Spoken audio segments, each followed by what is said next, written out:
नमस्कार है सभी को। Part 3 era of one party dominance में आप सभी का फिर से स्वागत है। देख लेते हैं, हमने इलेक्शंस कर लिए हैं, कांग्रेस डोमिनेशन कर लिए हैं और बाकी लिंक मिल जाएगा। तो पहले वो वीडियोस देख लेना, तभी समझ में आएगा, नहीं तो नहीं समझ में आएगा। ठीक, चेक कर लेते हैं। क्वेश्चन क्या आ सकता है, ये है heading, Congress as social and ideological coalition. Congress में क्या सिर्फ कांग्रेसवादी लोग थे या फिर और भी बहुत सारे लोग या थिंकर्स थे उसमें? ठीक, तो देखते हैं हाँ या ना। क्वेश्चन इस फॉर्म में आ सकता है, define Congress was an ideological collision. Collision मतलब एडिंग अप, बहुत लोगों का अलग अलग विचारों का, पार्टियों का, इंडिविजुअल्स का एक तरीके से collaboration. How define how Congress was rainbow like structure, क्योंकि मैंने बोला कि बहुत अलग अलग थिंकर्स भी एड ऑन होने लगे कांग्रेस में। या फिर how did Congress provide platform for numerous groups. तीनों के आंसर सेम है, चेक कर लेते हैं। Congress under A.O. Hume origins in 1885। ये भाई साहब का नाम है, चेक कर लो, एलन ऑक्टेवियन ह्यूम, इनका full form. He started basically, he was a civil servant, but वो तुम्हारे कोर्स की बात नहीं है। 1885 में स्टार्ट हुआ, और मैं ये इसलिए लिख रहा हूँ कि हमारा लास्ट टॉपिक है PRI। ये और PRI एक साथ डिफरेंस में आते हैं पॉलिटिकल पार्टीज में, 4 मार्क्स के आते ही आते हैं। तो यहाँ से पॉइंट उठाने हैं और उधर से तो एग्जैक्ट सेम नहीं है। तो Congress under A.O. Hume origins in 1885। What kind of Congress? As a pressure group. बताना है हमें अंग्रेजों को कि कुछ प्रॉब्लम हो रही है, आप सोल्यूशन कैसे हमें दे सकते हैं, एक्सेट्रा एक्सेट्रा। कौन से मेंबर्स उसमें सबसे पहले पार्टिसिपेंट्स थे? फॉर न्यूली कांग्रेस एजुकेटेड और प्रोफेशनल्स एक्सेट्रा, ये 2 मेन पार्टिसिपेंट्स थे। अर्बन क्लास के थे, हायर क्लास के थे, मतलब अपर क्लास के थे, से लेकर to mass movement in 20th century. ये है कांग्रेस का सफर, आज भी है, आज थोड़ा सा डामाडोल है बट है आज भी। Congress from this stage to this till 21st century. तो मास मूवमेंट में कांग्रेस का अपराइजिंग हुआ। तो ऑब्वियसली बात है कि बहुत सारे लोगों को एक साथ एक रेनबो में लेके आना ही पड़ेगा। इनिशियली शुरुआती दौर में क्या हुआ? People from all walks of life participated. इसके बाद का जो पॉइंट है ना, फिर ये है, मिसमैच हो गया है। Why? Because with every civil disobedience movement, Congress was socially widening. जब भी कोई भी सिविल डिसोबीडियंस मूवमेंट हुआ है, किसी ने भी लॉन्च किया हो, चाहे उसमें गांधी जी हो, खिलाफत वाला हो, अगर क्लास 10 इफ यू रिमेम्बर, और नहीं रिमेम्बर है तो कोई दिक्कत नहीं है। तो उसमें भी हमने पढ़ा था कि जितनी जगह सिविल डिसोबीडियंस मूवमेंट हुआ, गांधी ने तो अलग नॉन कॉपरेशन और सिविल डिसोबीडियंस कॉल किया था, बट लोकल लेवल पे जो लोकल इश्यूज थे उनको लेके लोगों के अंदर अलग पर्सपेक्शन था। तो वो हम यहाँ देखते हैं कि वो लोग आके कांग्रेस से जुड़ने लगे। अब गांव का आदमी है, शहर का है, पढ़ा लिखा है, कम पढ़ा लिखा है, कुछ सोशल सोच के होंगे, कुछ कम्युनिस्ट सोच के होंगे, कुछ को सेंट्रिक सोच पसंद होगी। तो सबको एक साथ लेके चलना है। इसीलिए जब मैंने लिखवाया कि कांग्रेस का डोमिनेशन क्यों हुआ, तो उसमें एक चीज लिखवाई थी कि Jawaharlal Nehru was a charismatic leader. It is not possible to take all the peoples together of different types of thinking। जिसे फैक्शन बोलेंगे वो हमारा नेक्स्ट टॉपिक है, ठीक है। नेक्स्ट थोड़ा सा डिफाइन किया गया है, Congress accommodated what type of people? Revolutionary like Bhagat Singh, कि बहरों को सुनाने के लिए धमाका चाहिए ही चाहिए, ठीक है, उनका डायलॉग है। रेवोल्यूशनरी, पैसिफिस्ट, मामला शांत करने वाले, कंजर्वेटिव सोच और रेडिकल सोच, ठीक है। एक बेसिक से एग्जांपल ले सकते हैं कि अपने धर्म को लेके या किसी भी टॉपिक को लेके बिल्कुल कट्टरपन उतर जाना कि नहीं यही सही है। कंजर्वेटिव सोच, जिससे आप आज के टाइम पे जो न्यू जनरेशन है वो जनरेशन गैप बोल के बोलती है कि वो आप लोग और हमारे बीच में जनरेशन गैप है, सो कॉल्ड। वो कंजर्वेटिव सोच है कि 8 बजे के बाद निकलना नहीं है, लड़की वो बिल्ली रास्ता काट गई तो लोग वेट करते हैं ये चेक करने के लिए कोई और तो नहीं आ रहा, और अगर कोई नहीं आ रहा है तो हल्का सा पत्थर मारेंगे और आगे निकलेंगे। नहीं होता तो तुम्हारे हमारे होता है, बहुत जगह नहीं होता है। मॉडरेट्स बेसिकली जिन्होंने कांग्रेस में स्टार्ट किए हैं, जो हाथ जोड़ के काम बनाए लोग हैं, मोतीलाल नेहरू हैं, फादर ऑफ जवाहरलाल नेहरू, लाला लाजपत राय कुछ हद तक रहे, बाद में चेंज हो गए, बट ये मॉडरेट लोग थे, हाथ जोड़ के काम करने वाले। इसलिए जितने बुजुर्ग हैं हमारे, वो हमेशा बहुत ही, उसको मैच्योर कर सकते हैं, बट शांत तरीके से काम करना पसंद है। जो वहाँ एक सीन है अड़गेरा मुन्ना भाई में, उसमें वो पेंशन लेने जाते हैं, बहुत दिन से पेंशन नहीं मिली होती है, तो उनको बोला जाता है कि गांधी वाला स्टाइल अपनाओ। तो वो फोन उतारते हैं, उसका कीमत बताते हैं, फिर शर्ट, फिर बनियाइन, फिर पैंट, बेल्ट, और फिर वो सारा बता के बोलते हैं कि ये आपका 2200 रुपये होता है, 2200 या जितना भी था, और उनको मना करता है। उसके बाद उनकी पेंशन चालू हो जाती है। तो that was the moderate way of dealing with things. In pre-independence, many parties and organizations with their constitution allowed, अलग अलग सोच के लोग थे, तो उनका अपना अपना मानना था, उनकी अपनी सेंस थी, तो एक तरीके से मैनिफेस्टो फॉर्म में लिखा हुआ था कि हम इसी विचार के हैं और हम अपनी विचारधारा नहीं बदलेंगे। But Congress welcome the all, और उसी विचारधारा के साथ उनको अलाउ किया गया to exist within the Congress without any problem. ठीक, some separated and became opposition. इसके पहले मैं एक चीज बता दूं कि कांग्रेस, या फिर रियल लाइफ का भी अगर एग्जांपल लेते हैं कि कोई भी अगर चीज है जो आपको पेन पहुंचा रही है या कुछ टाइम के लिए प्रॉब्लमेटिक है, उसको मत दबाओ, किसी और चीज को राइज कर दो। तो उनको मालूम है कि ये लोग जो है एक साथ नहीं आ पाएंगे। आज बड़ी प्रॉब्लम है, लोग एक साथ नहीं आ पाते हैं, तो उस टाइम तो सबको साथ में लेके आना बहुत ही अपने आप में बड़ी बात है। तो जो अलग अलग आइडियोलॉजी के लोग हैं, ये ज्यादा प्रॉब्लमेटिक ना हो जाए, इस वजह से नेशनलिज्म को प्रमोट किया गया कि हमारा सबका दुश्मन कौन है, ब्रिटिशर्स। तो जब एक आइडियोलॉजिकल चीज, छोटी चीज से बड़ी चीज मिल जाती है, people start shifting towards that. यही यहाँ पे हुआ, और इसको हम अभी नेक्स्ट टॉपिक पे देखेंगे भी, अकबर और जवाहरलाल नेहरू एक ही फ्रेम में कि कैसे चीजें मैनेज होती है। ठीक है, बाद में हुआ ऐसा कि बहुत लोग सेपरेट हो गए, अपोजिशन बना लिया, और अपोजिशन होना भी चाहिए। With every civil disobedience and movement, Congress was socially widened क्योंकि people from all walks of life participating. ठीक है, तो पहला फाउंडिंग ईयर क्या था, कौन से मेंबर्स थे, और कब तक वो चीज चली। दूसरा, सब लोग ने पार्टिसिपेट किया, चाहे वर्कर हो, पेशेंट्स हो, ओनर हो, इंडस्ट्रियलिस्ट हो, हर आदमी इसमें था, लॉयर हो, वो हम देख भी चुके हैं 10th में, अगर याद हो, नहीं आता तो कोई बात नहीं। ठीक है, ये है स्ट्रक्चर। रेनबो स्ट्रक्चर भी हो गया क्योंकि सब आ गए, प्लेटफॉर्म भी हो गया न्यूमरस ग्रुप के लिए क्योंकि सब आ गए, और आइडियोलॉजिकल कोलिजन भी हो गया, एक तरीके से collision with in the parties, क्योंकि आप अलग अलग विचारधारा को लेके चल रहे हैं। Tolerance and management of factions. ठीक है, 1 मार्क फैक्शन क्या होता है, tolerance and management of faction, वो हम यहाँ देखेंगे। क्वेश्चन क्या आ सकते हैं और क्या आते हैं, फेवरेट तो यही है सीबीएसई का question, what was Congress system in the first decade of electoral competition. Those who don't know about the decade, 10 साल पूरे होते हैं तो एक डीके पूरा होता है। The Congress acted both as a ruling party as well as opposition. How? 6 marks. What was Congress system? 4 marks.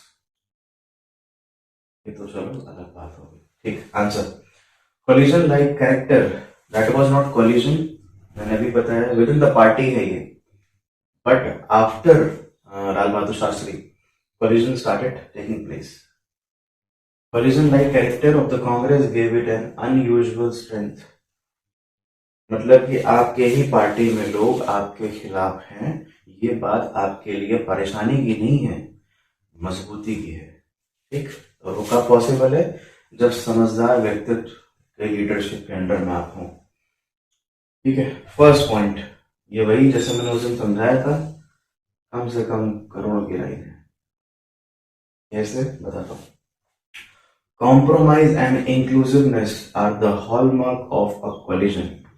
ये जो दो चीजें हैं, कॉम्प्रोमाइज और inclusiveness, it's not about political science, life में भी, रिलेशनशिप में भी, और शादीशुदा लोगों के लिए भी है बहुत बड़ी लाइन है। जिस रिश्ते में, जिस ऑर्गेनाइजेशन में, जिस कॉलिजन में, जिस गठबंधन में कॉम्प्रोमाइज और इंक्लूसिवनेस नहीं है। व्हाट इज इंक्लूसिवनेस, मतलब अगर मुझसे कोई अलग कुछ सोच रहा है और बहुत सारे लोग अलग सोच रहे हैं, उनको भी साथ में लेके चलना, ताकि वो मार्जिनलाइज ना हो जाए। क्यों? क्योंकि वो कुछ तबका है जो उस बारे में सोच रहा है। डेमोक्रेसी मेजोरिटी की बात करती है। तो अगर 100 में से क्लास का एग्जाम्पल लेते हैं कि अगर 20 बच्चे क्लास में हैं और कैच को नहीं पढ़ना है, बाकी को पढ़ना है तो पढ़ाया जाएगा, बट ऐसा ताकि बैलेंस फॉर्म में रहे। तो इंक्लूसिवनेस मतलब सबको लेके चलना है। आज का डायलॉग बोल सकते हैं, सबका साथ सबका विकास। तो that is known as compromise and inclusiveness. तो अगर ये नहीं है तो रिश्ता नहीं चलेगा, चाहे तुम कितना भी चला लो, झुकना पड़ेगा। ये हमारे जब घर से भी डोली निकलती है, विदाई होती है, तो ये चीज़ें मेंशन्ड हैं कि बेटा आराम से रहना और सुन लेना बातें। मैं उस चीज़ पर नहीं जा रहा हूँ। डोमेस्टिक वायलेंस तो बहुत बुरी चीज़ है, नहीं होनी चाहिए। मैं उतना झुकने की बात नहीं कह रहा हूँ, बट अगर कोई भी रिश्ता बना के रखना है तो लिबरेशन, कॉम्प्रोमाइज और इंक्लूसिवनेस होनी चाहिए। तो कॉलिजन को बनाए रखने के लिए हॉलमार्क तो इसको जनरली बोलते हैं, बट हमारे यहाँ बोलते हैं हॉलमार्क। काहे के लिए? क्योंकि सोना परखते हैं इससे कि भैया हॉलमार्क था तो मतलब सोना तगड़ा वाला होगा, नहीं तो ऐसे तो सोने बहुत सारे। This was the important line.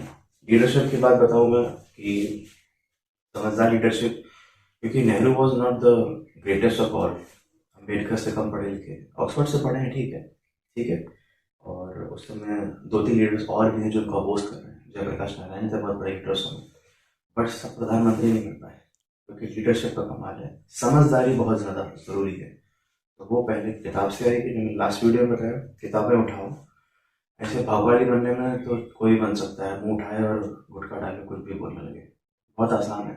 किताबें पढ़ना थोड़ा मुश्किल हो जाती है, तो हम उस चीज़ से दूर जाते हैं जो हमें नहीं जाना चाहिए। समझदारी की एक स्टोरी है, मैं शेयर कर देता हूँ। आमिर लाइक करके टाइटल है, मैंने क्लास 3rd में देखी, अच्छी लगी मुझे, तो मुझे लगा कि यहाँ पे कनेक्ट हो जाएगी। एक भाई साहब हैं आमिर, पैसा नहीं है उनके पास और सऊदी अरेबिया जा रहे हैं काम के सिलसिले में। तो किसी दुकान वाले से बोला कि यार कुछ अंडे उबले दे दो, रास्ते में काम आ जाएंगे और मेरा रास्ता भी कट जाएगा। पैसे नहीं है, जब मैं शहर से वापस आऊँगा तो मैं पैसे दूंगा। उसने कहा ठीक है, भाईचारे की बात है, ले जाओ, कोई दिक्कत थोड़ी ना है। तो उबले अंडे ले गए 12। और आमिर साहब की वापसी हुई करीब 10 साल बाद।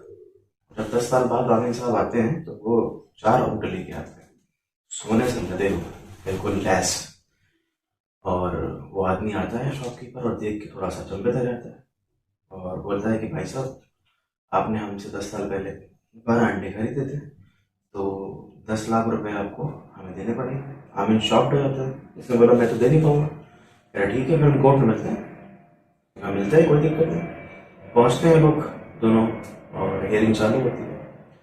तो उसमें जज को पूरे केस समझाया जाता है। जज भी बोलते हैं कि हाँ बात सही है, तो क्योंकि वो उसका एक्सप्लेनेशन देखना। शॉपकीपर बोलता है कि सर अगर मैंने अंडे दिए नहीं होते तो उसमें से चूजे होते, उनसे फैमिली बनती, उनसे और बड़ी फैमिली बनती, और आप 10 साल में मल्टीप्लाई कर लो मैं कितना ज़्यादा उस फैमिली को बेच के अमीर हो जाता, जो मुझे नुकसान हुआ। जज साहब ने कहा बात तो सही है। तो आमिर का मौका है, क्योंकि जज जुडिशरी में आप दोनों लोगों को सुनते हैं, उसके बाद कोई आप पर्सपेक्टिव जनरेट करते हैं जजमेंट के लिए। तो आमिर को सुना गया। आमिर ने कहा कि सर मुझे थोड़ा टाइम चाहिए, मैंने उबले आलू खेत में डाल दिए, जब उनकी उबले आलू का जब उनकी फसल होगी तब मैं इनके पैसे वापस कर दूंगा। जज ने बोला तुम पागल हो गया, उबले आलू कैसे उग जाएंगे? उसने कहा सर वैसे ही हो जाएंगे जैसे कि इन्होंने मुझे 10 साल पहले उबले अंडे दिए थे। अब उबले अंडे से बच्चे कैसे निकलेंगे, वैसे ही उबले आलू से फसल हो जाएगी। इसे कहते हैं समझदारी। एक वो यहाँ पे चलती है, जवाहरलाल नेहरू करिश्मेटिक लीडरशिप, सबको साथ लेके चलना है। और ये आसान नहीं है, हम घर में 4 लोगों को साथ लेके नहीं चल पाते हैं, मुंह खुला इधर उधर बैठे रहते हैं, क्योंकि हमारे हाथ में फ़ोन आ गया है। पहले फ़ोन नहीं था तो हम सॉर्ट आउट कर लेते चीज़ें, अब थोड़ा देर लगती है। और उसमें तो देश में अलग अलग आइडियोलॉजी के लोगों को साथ में लेके चलेंगे। मैं कोई तारीफ नहीं कर रहा हूँ, मैं कांग्रेसमैन हूँ। पढ़ो पहले, फिर एक राय जनरेट करो, हवाबाजी नहीं। नेक्स्ट पॉइंट, तो किसी भी रिलेशनशिप के लिए the most important 2 things are compromise and inclusiveness. जहाँ पे है वो चलेगा, जहाँ नहीं है वहाँ रिश्ते कम चल पाएंगे। Second, party that has nature of collision has greater tolerance of internal differences and ambitions of various groups and leaders are accommodated इस पार्टी में नेचर ऑफ कोलिजन है, उसका basic structure he nature of collision पर depend करता है। उसमें tolerance, सहने की क्षमता बहुत ज़्यादा होती है। तो तुम इसको मान लो घर पे मम्मी को, माँ को, अम्मा, जो भी आप जहाँ से भी देख रहे हो, जो बोलते हो ग्रेटर टॉलरेंस, बहुत ज़्यादा टॉलरेंस होता है महिलाओं में, मतलब असीम टॉलरेंस। जितने भी लोग हैं, कैसे भी तरीके के लोग हैं, सबको झेल लेते हैं, सबको। तो नेचर ऑफ कोलिजन जिस भी पार्टी का है, हाँ, टॉलरेंस और इंटरनल डिफरेंसेस कितने भी हो जाएं, एम्बिशंस, वेरियस ग्रुप्स जो अलग अलग आएंगे उनकी लीडरशिप में, वो कुछ भी लेके आए, सोशलिस्ट लेके आए, कम्युनिस्ट लेके आए, कुछ भी, सबको अकोमोडेट करता है, सबको साथ में लेके चलना होता है। ये इनका स्टार्टिंग का है, क्योंकि पता है कि लड़े ही हैं किसी चीज़ के खिलाफ इक्वालिटी लाने के लिए। तो हम अभी अलग हो जाएंगे तो दिक्कत हो जाएगी। थर्ड पॉइंट, दैट्स वाई, इसी वजह से, इसी सोच की वजह से, even if the group was not happy with the position of the party remains with it rather becoming opposition। इतनी ज्यादा मोहब्बत बनी हुई थी कि पार्टी पोजीशन ना मिलने के बावजूद, जैसे हमने केरला का एग्जांपल देखा था, लोग कांग्रेस में ही थे, मतलब इसको बोलते हैं फैक्शन। हम अपोजिशन नहीं बना रहे, बट हम आपको पार्टी में रह के अपोज करते रहेंगे। बहुत अच्छी बात है, क्योंकि इसमें कबीरदास जी का दोहा आता है कि निंदक नेरे राखिए आंगन कोठी छवाए। तो अगर if you are surrounded by those people जो आपको क्रिटिसाइज करते हैं इन अ पॉजिटिव मैनर कि ये चीज जो तुम कर रहे हो गलत हो सकती है, डिमोरलाइज नहीं कर रहे हैं, आप आपको डिमोरलाइज बिल्कुल नहीं कर रहे हैं, बट आपके साथ रह के ही आपकी कमियां गिना रहे हैं ताकि आपको बेहतर कर सके। इसे ही फैक्शन बोलते हैं। दोज पीपल और those individuals are known as factions, तो जो पार्टी में रहकर ही पार्टी को अपोज करें, अपोजिशन नहीं बनाएंगे। तो अगर सपोज एसोसिएशन में आता है तो ध्यान रखना, मैं अलग से करा दूंगा बट ध्यान रखना। The faction took different ideological position, making the Congress grand centralist party। तुम कहीं मत जाओ, हमारे साथ रहो, हम मिल के ही एक ऐसा झुंड तैयार कर लेंगे, ग्रैंड सेंट्रलाइज्ड पार्टी, जिसमें होंगे तो सब तबके के लोग, बट नाम क्या होगा? कांग्रेस। तो सर बोलते हैं, ये भी क्वेश्चन पूछा सकता है कि how Congress was said to be grand centralist party. Answer यही रहेगा, आंसर इसका भी यही है, इसका भी यही रहेगा। Lastly, it was acting as a balancing mechanism। How faction was acting as a balancing mechanism? Because people from different perspective, different ideology, they were not going to generate establish an opposition, but within party they act as an opposition। Next topic, emergence of opposition parties। अब कुछ लोगों ने पहले opposition बना लिए थे और कुछ लोगों ने बाद में बनाए, ठीक है, जिनके शायद मतलब साथ शायद ना बात बनी हो, पर उन्होंने अपोजिशन बना लिया, जो कि जरूरी भी है, मैंने अभी लास्ट में बोला। रोल ऑफ अपोजिशन, ये political parties that were non Congress, ये क्वेश्चन आ सकता है, ओके, आंसर है played crucial role in maintaining democratic character of the system. Who? Role of opposition, ठीक, क्योंकि क्वेश्चन पूछते रहते हैं, बैलेंस रखते हैं, चेक एंड बैलेंस। क्वेश्चन पूछने का मतलब ये है कि सरकार अपनी जो पावर है उसका गलत इस्तेमाल ना कर रही हो। Offered a sustained and principled criticism of the policies. ऐसा क्रिटिसिज्म जो एक तरीके से पॉजिटिव है, कंस्ट्रक्टिव है, जिसपे सरकार का काम मतलब कर सकती है वो, क्योंकि पुराने लोगों के पास अपना एक्सपीरियंस होगा उस चीज को डील करने में, और ये आज भी लागू होता है। kept the ruling party under check and often changed the balance of power within the Congress। कोई अगर है ज्यादा उड़ रहा है, उसको बिठाने के लिए या चेंज करने के लिए, बैलेंस ऑफ पावर मेंटेन करने के लिए भी रोल ऑफ अपोजिशन बहुत इंपॉर्टेंट चीज है। Many were formed pre independence, जैसे मैंने अभी स्टार्टिंग में बोला, मार्क्सिस्ट पार्टी बन गई थी, और भी देखते हैं जब हम पार्टीज पढ़ेंगे। Many non Congress parties today can be traced to one or the other of opposition parties in 1950s। बहुत सारी पार्टीज जो आज एग्जिस्ट करती हैं इंडिया में, वो अपना जो रूट है, जो अपना बेस है, शुरुआत है, उसको ट्रेस कर सकती हैं उसको तरीके से क्या कहते हैं डिफाइन कर सकते हैं कि वो 1950s में शायद उनका उदय हुआ होगा, राइजिंग हुई होगी। फिर एक बहुत बेहतरीन एग्जांपल करिस्मेटिक लीडरशिप का, फर्स्ट इंटरिम गवर्नमेंट जो बनी, इंटरिम बेसिकली होता है फॉर अ वाइल, कुछ टाइम तक। उसमें अंबेडकर साहब को बुलाया गया था जिन्होंने अपोजिशन पार्टी बना रखी थी कांग्रेस के खिलाफ। श्यामा प्रसाद मुखर्जी साहब को बुलाया गया जिन्होंने भी बना रखा था अपना अलग पार्टी। यही भारतीय जनसंघ बनाएंगे, अभी हम देखेंगे, और इसके बाद बीजेपी फॉर्म हो जाएगी। तो ये वो है जिन्होंने नींव रखी होगी शायद। सोशलिस्ट पार्टी, ये जीपी नारायण को बुलाया। सोशलिस्ट और कैपिटलिस्ट में हम डिफरेंस देख चुके हैं, बट अगर आगे भी देखने का मौका मिलेगा तो मैं एक्सप्लेन कर दूंगा। अभी के लिए सोशलिस्ट स्टेट कंट्रोल करेगी और कैपिटलिस्ट इंडिविजुअल्स का कंट्रोल रहेगा, प्रॉपर्टी एंड एक्सेट्रा वो हम देखेंगे। इन तीनों की आइडियोलॉजी अलग है, बट सबको साथ लेके चलना है। ये है PLI, institutional revolutionary party, Spanish terminologies में है, मैक्सिकन पार्टी है। Founded 1929 as national revolutionary party. National revolutionary party when it was founded, उसका नाम था, उसको रीनेम कर दिया गया और क्या बना गया, PRI, institutional revolutionary party. Exercise power in Mexico for 6 decades, represented legacy of Mexican revolution. African party बनाएगी तो अफ्रीकन लेगेसी लेके आएगी, कांग्रेस पार्टी बनाएगी तो नेशनल मूवमेंट का लेगेसी लेके आएगी, विरासत।